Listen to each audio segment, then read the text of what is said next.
What do onions tell us about our origins?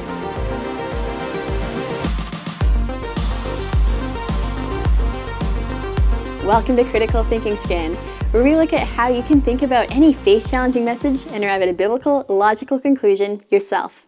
I'm Patricia Engler, and today let's think about the onion test, which argues that much DNA is evolutionary junk. The Canadian biologist who posed this test explained, "The onion test is a simple reality check for anyone who thinks they have come up with a universal function for non-coding DNA. Whatever your proposed function, ask yourself this question. Can I explain why an onion needs about 5 times more non-coding DNA for this function than a human?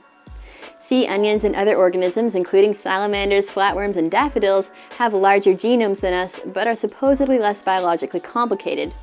The observation that living things' complexity doesn't always reflect their genome sizes is called the C-value paradox.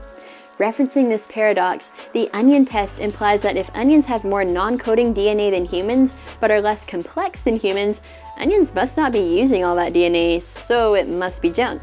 Therefore, the non-coding DNA in humans is likely junk as well. Is that true? Let's think about it. Starting with check number 5 of critical thinking, check for propaganda.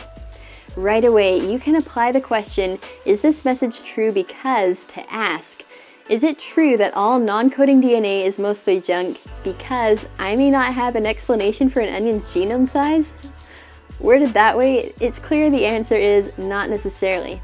Remember, making claims about DNA's function or non-function based on a lack of data involves an appeal to ignorance fallacy. Moving on to check 6, check the interpretations. What's the observational science here? The fact we're observing in the present is that onions have more DNA than humans.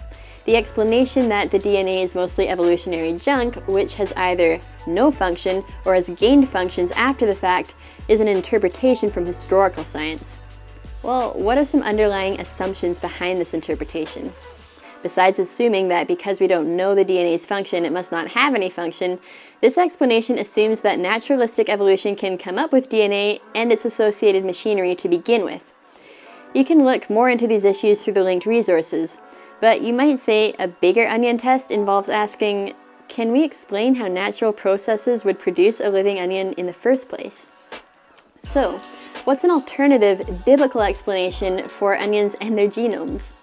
Genesis says that God originally created everything very good, but sin corrupted creation. So biblically, we'd expect that large amounts of non-coding DNA were either designed for a function or accumulated through genetic corruptions like copying mistakes, or some of both.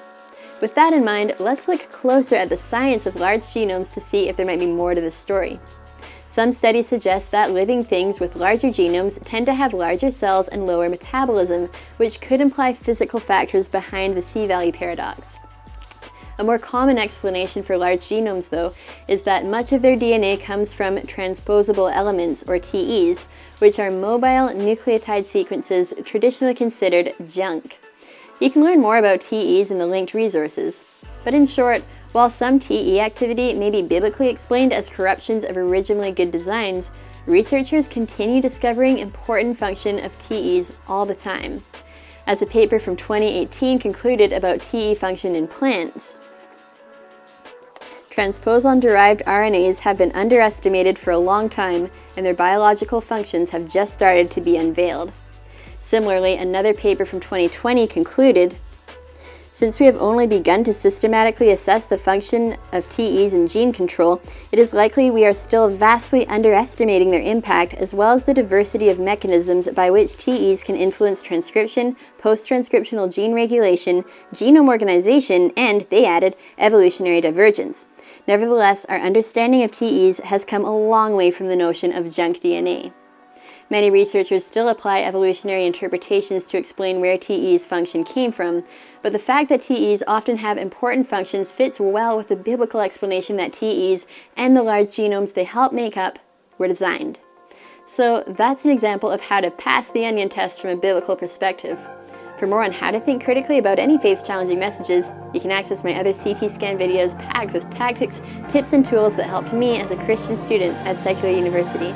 Thank you for watching.